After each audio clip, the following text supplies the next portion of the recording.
ঐতিহাসিক সমল সংৰক্ষণত ৰাজ্যৰ পুৰাতত্ব বিভাগৰ হেমাহী যিখন প্ৰতিচ্ছবি সেই হেমাহী প্ৰতিচ্ছবিখন আমি বিভিন্ন সময়ত দেখুৱাইছোঁ NK TVয়ে আৰু আজি আমি দেখাবলৈ লৈছোঁ ঐতিহাসিক ধুধুৱালীৰ ওপৰত থকা যিখন নামটিপুল সেই নামটিপুলৰ যি দুৰৱস্থা সেই দুৰৱস্থা আমি দেখিবলৈ আহিছোঁ আৰু পোনে পোনে মই সামগ্ৰিক যি পৰিৱেশ এই মুহূৰ্তত মই দেখুৱাইছোঁ এয়া হৈছে স্বৰ্গদেউ গদাধৰ সিংহৰ ৰাজত্ব কালত নিৰ্মাণ কৰা যি নামটিপুল সেই নামটিপুল আৰু এই নামটিপুলখন বৰ্তমান বহি যোৱা দেখিবলৈ পোৱা গৈছে আৰু যিকোনো মুহূৰ্ততে ভাগি যাব পাৰে ইয়াৰ পাছতো ৰাজ্যৰ যি প্ৰত্নতত্ত্ব বিভাগ আছে সেই প্ৰত্নতত্ত্ব বিভাগৰ যি চূড়ান্ত হেমাহী প্ৰত্নতত্ত্ব বিভাগৰ যি চূড়ান্ত হেমাহী সেই হেমাহীৰ যি প্ৰতিচ্ছবি সেই হেমাহী প্ৰতিচ্ছবি ফুটি উঠিছে মই যিটো দেখুৱাইছোঁ এই মুহূৰ্তত যিসমূহ বৃহৎ বৃহৎ গাঁত সেই বৃহৎ বৃহৎ গাঁতসমূহ ইতিমধ্যে ইয়াত পৰিস্ফুট হৈ উঠিছে আৰু ইয়াৰ পাছতো ৰাজ্যৰ যিটো লোক নিৰ্মাণ বিভাগ আছে সেই লোক নিৰ্মাণ বিভাগেই হওক অথবা প্ৰত্নতত্ত্ব বিভাগ সেই প্ৰত্নতত্ত্ব বিভাগ আৰু লোক নিৰ্মাণ বিভাগৰ যি অৰিয়া সেই অৰিয়াৰিৰ ফলতেই ধ্বংসপ্ৰাপ্ত হ'বলৈ ধৰিছে ঐতিহাসিক যি নামটিপুল নামটি নদীৰ ওপৰত থকা যি নামটিপুল সেই নামটিপুল ইতিমধ্যে ধ্বংস হ'বলৈ ধৰিছে আৰু ধুধৰালী যিটো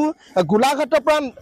নামৰূপলৈকে যি ঐতিহাসিক নাম যি ধুধৰালী আছে সেই ধুধৰালীৰ ওপৰতে আছে নামটিপুলত ঐতিহাসিক এই নামটিপুল আৰু এই নামটিপুলটো যিটো গদাধৰ সিংহই নিৰ্মাণ কৰিছিলে আৰু সেই গদাধৰ সিংহৰ ৰাজত্ব কালৰ পৰা বৰ্তমান কিন্তু এই নামটিপুলৰ যি বৰ্তমান ভগ্নাৱশেষ দেখিবলৈ পোৱা গৈছে এই ভগ্নাৱশেষে কিন্তু বৰ্তমান যিখন চৰকাৰ সেই চৰকাৰখনৰ যি উন্নয়নমূলক যি কৰ্ম সেই কৰ্মৰ এক বিপৰীত প্ৰতিচ্ছবি দাঙি ধৰিছে আৰু আমাৰ মাজত যিহেতু কৃষক মুক্তি সংগ্ৰাম সমিতিৰ কেন্দ্ৰীয় সমিতিৰ সম্পাদক আছে আমি পোনে পোনে আপোনাৰ ওচৰলৈ যাম কি ক'ব যিহেতু এখন ঐতিহাসিক সম্পদ নামটিপুল এই নামটিপুলটো যিহেতু গদাধৰ সিংহৰ ৰাজত্বকালে নিৰ্মাণ কৰা হৈছিলে কিন্তু বৰ্তমান এই নামটিপুলটো প্ৰায় ভাগি যোৱা এটা অৱস্থা হৈছে গতিকে কি প্ৰতিক্ৰিয়া হ'ব আপোনালোকৰ দুটা কথা চাওক প্ৰথম কথা হৈছে এই পথটোৰ দলং নামটি পুলটো দেখিলে আমি ক'ব পাৰোঁ যে উন্নয়ন অসমত কিমান হৈছে যেতিয়া আমি চৰকাৰক বিভিন্ন ক্ষেত্ৰত সমালোচনা কৰোঁ সেয়া বিদেশীৰ ক্ষেত্ৰত হওক মূল্য বৃদ্ধিৰ ক্ষেত্ৰত হওক তেতিয়া চৰকাৰে এটাই কথা কয় যে আমি উন্নয়ন কৰিছোঁ এই উন্নয়ন কাষতে এখন 7 বছৰ পূৰ্বে নিৰ্মাণ কৰি থোৱা দলং সেই দলংখন আজি 7টা বছৰে কাৰ্যক্ষম কৰিব নোৱাৰি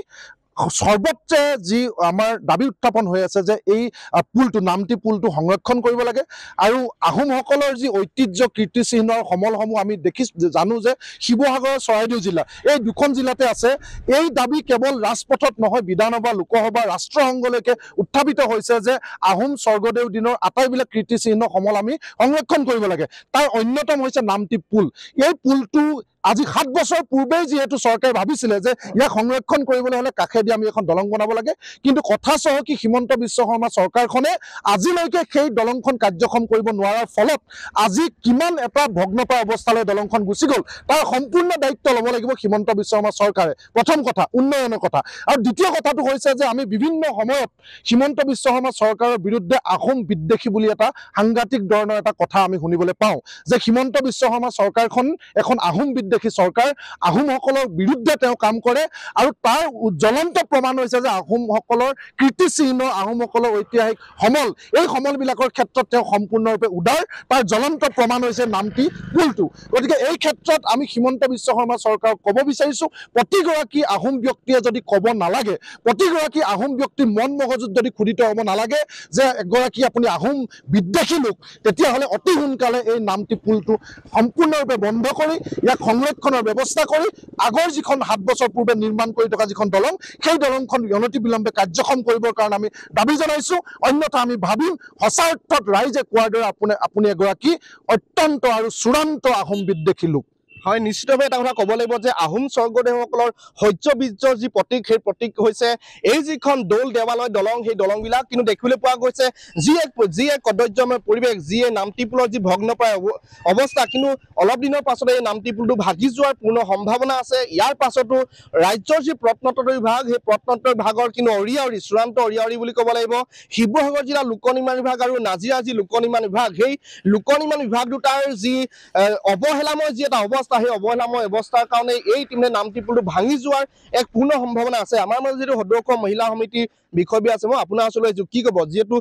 যিয়ে নামটিপুলৰ দুৰৱস্থা ইতিমধ্যে ভাগি যোৱাৰ এটা উপক্ৰম হৈছে যিকোনো মুহূৰ্ততে ভাগি থাকিব পাৰে গতিকে কি ক'ব এইটো কেনেকুৱা ধৰণে চৰকাৰৰ কি দৃষ্টিগোচৰ জনাব আমাৰ গদাধৰ সিংহই প্ৰতিষ্ঠা কৰা মানে নিৰ্মাণ কৰা আমাৰ যিটো আমাৰ নামটিপুল এইটো আমাৰ চকুৰ আগতে ভাগি শেষ হৈছে মই চৰকাৰক এটাই অনুৰোধ জনাম যিটো আমাৰ তাৰ কিনাৰত যিখন দলং বনাই থৈছে সেই দলংখন তেখেতলোকে যাতায়াতৰ বাবে তেখেতলোকে সম্পূৰ্ণ কৰি তোলক তেতিয়া আমাৰ নামটিপুলটো আমি সুৰক্ষিত কৰি ৰাখিব পাৰিম আৰু যদি তেখেতসকলে এই ক্ষেত্ৰত অৱহেলা কৰে তেনেহ'লে আমি ৰাস্তালৈ ওলাই আহিবলৈ বাধ্য হ'ম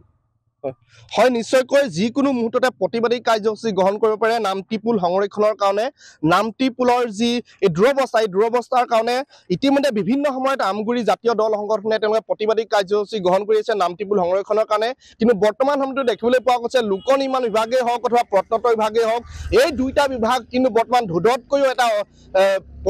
অধম অৱস্থালৈ তেওঁলোকে গতি কৰিছে কিন্তু পৰৱৰ্তী সময়ত লক্ষণীয় হ'ব যিহেতু ইতিমধ্যে কৃষক মুক্তি সংগ্ৰাম সমিতিয়ে তেওঁলোকে যিকোনো মুহূৰ্ততে প্ৰতিবাদী কাৰ্যসূচী গ্ৰহণ কৰাৰ হুংকাৰ দিছে আৰু ইয়াৰ পাছতো লোক নিৰ্মাণ বিভাগেই হওক অথবা প্ৰত্নতত্ত্ব বিভাগেই হওক এই যি নামটি পুল এই নামটি পুল সংৰক্ষণৰ ক্ষেত্ৰত কেনেকুৱা ধৰণৰ পদক্ষেপ গ্ৰহণ কৰিব সেয়া পৰৱৰ্তী সময়তহে লক্ষণীয় হৈ থাকিব।